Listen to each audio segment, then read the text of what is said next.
Hai, ketemu sama saya lagi, Andi Nathanael, di channel yang sangat luar biasa, channel yang menyediakan pengetahuan dan juga informasi tentang properti, yaitu Matlook.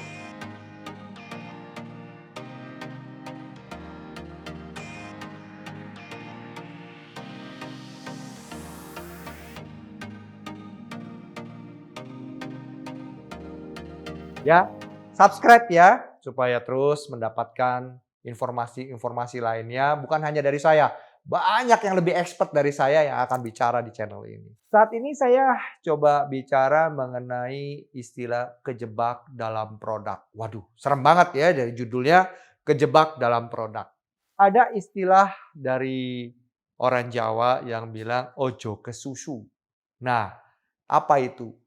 Jadi sekali lagi lanjutan daripada episode yang pertama dari saya, nonton ya, nonton. Coba cek lagi.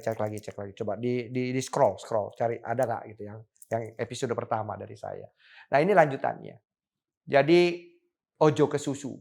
Karena selalu banyak developer yang selalu meminta buru-buru untuk diluncurkan satu produk. Hati-hati. Teman-teman, saya yakin Anda lebih pengalaman daripada saya di dalam menjadi seorang developer. Tapi saya coba melihat dari helikopter view yang lain. Banyak yang bertanya kepada saya, bagaimana caranya lu bisa nggak jualan bisa habis dalam sekejap gitu. Dikenal gitu ya. Mohon maaf ya, saya dulu pernah dijuluki pernah menjual nilai 1 triliun dalam 10 jam. Orang kan ngelihatnya saat itu 10 triliun 10 jam. Tapi tidak lihat prosesnya di belakang.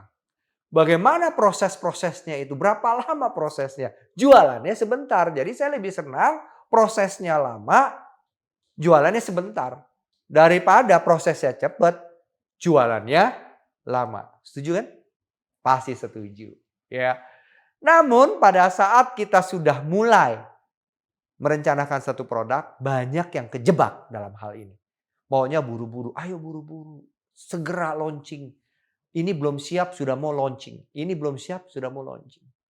Giliran penjualannya mulai stuck, mulai terus kemudian, aduh ini kenapa stuck gini-gini. Karena ada proses yang tidak dilalui. Proses itu harus dilalui. Kita sudah tahu kalau bikin bolu itu telurnya harus 12. Tapi kita coba-coba, coba aja pakai telur 10, yang 2 kita ini siapa tahu enak. Ternyata bantet, Anda udah nggak bisa lagi tambahin 2 telur pun percuma. Bagaimana menurut Anda? Kemudian juga hati-hati. Pada saat saya tidak menyalahkan orang yang membuat feasibility study. Karena apa? Karena Anda sendiri yang meminta bagaimana supaya saya mendapatkan income atau mendapatkan revenue sebanyak-banyaknya dari tanah yang saya punya. Itu kan selalu yang ditanamkan kepada orang yang ingin membuat feasibility study Anda. Sehingga dibuatlah sedemikian rupa nilainya supaya revenue-nya tinggi. Padahal diaplikasikan pada saat diaplikasikan ke market, pada saat mulai diimplementasikan ke market, ternyata nggak laku. Nggak sesuai. Revenue-nya nggak mencapai karena market menolak. Nah ini juga hati-hati terjebak dalam hal ini. Siapa yang disalahin? Orang yang bikin feasibility study? Enggak, Anda yang disalahkan. Karena Anda meminta bagaimana caranya supaya produk Anda revenue-nya tinggi. Jadi kalau Anda sebagai developer, Anda mintanya begini, bagaimana supaya produk saya cepat laku tapi revenue-nya optimal. Itu, bukan maksimal. Optimal revenue-nya. Saya mendapatkan satu feasibility study teman saya. Saya nggak menyalahkan sekali lagi orang yang mau feasibility study itu. Lokasinya, oke saya sebutkan aja ya. Lokasinya ada di daerah Cibinong.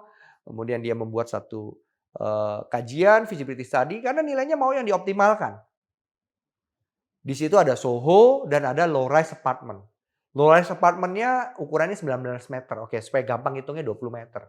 Dan dia jual 22 juta. 22 juta dikali 20, 440 juta. 440 juta ya, dia jual. adalah tipe studio. Pertanyaan saya, di daerah Cibinong, apakah masih bisa mendapatkan rumah dengan nilai 440 juta? Saya pernah menjual rumah yang tadi tuh, 10 jam 1 triliun. Saya bilang apa? Buat apa beli apartemen kalau dengan uang yang sama bisa beli rumah? Dengan lokasi yang tidak jauh beda. Jadi saya bilang, apa mungkin Pak? Buat apa orang beli apartemen dengan tipe studio?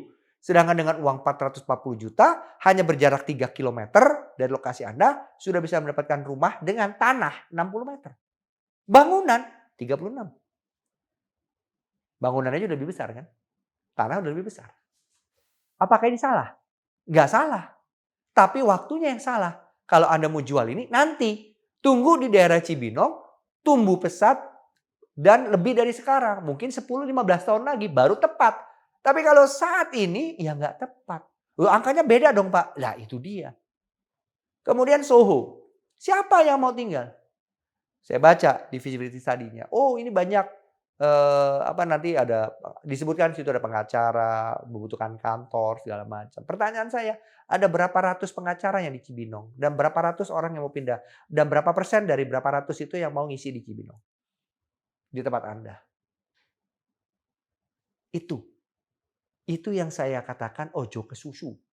Hati-hati kejebak dalam produk karena kita tidak lebih mendalam. Sekali lagi, kita harus melakukan market study yang lebih mendalam, bukan melebar.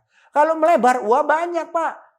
Pengacara, nanti katanya dokter, nanti bisa salon ngisi Soho, nanti macam-macam kecantikan, nanti distributor, semuanya kan melebar. Mereka mau nggak pertanyaan saya? Lebih mendalam.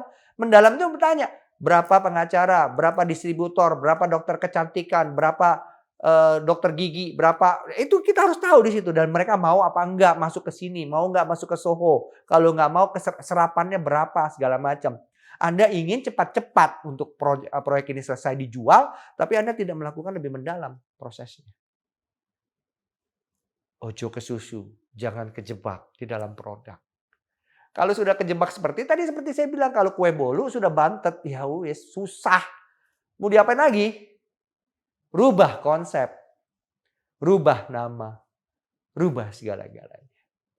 Itu yang teman-teman yang bisa saya sampaikan dalam hal ini. Hati-hati kita kejebak dalam produk. Ya, jadi lebih baik kajiannya lebih mendalam. Sekali lagi saya katakan, please, yuk kita lakukan kajian mendalam supaya kita tidak terjebak dalam produk yang akhirnya itu akan keluar uang yang sangat banyak, sangat costly, waktu yang terbuang sangat banyak. Dan jangan lupa, market selalu berubah-ubah. Itu yang penting. Terima kasih dari saya. Dan sekali lagi saya ingatkan, subscribe. Jangan lupa, pencet loncengnya, notifikasinya. Tanda like-nya diklik juga dong. Ya, supaya Anda tidak ketinggalan dengan info dan juga knowledge dan juga banyak hal ya, pengalaman-pengalaman yang akan diceritakan oleh expert-expert yang lebih expert daripada saya di channel Medlook ini. Terima kasih. Sampai jumpa di episode yang lain dengan saya, Andi Nathanael. Salam properti, happy selling.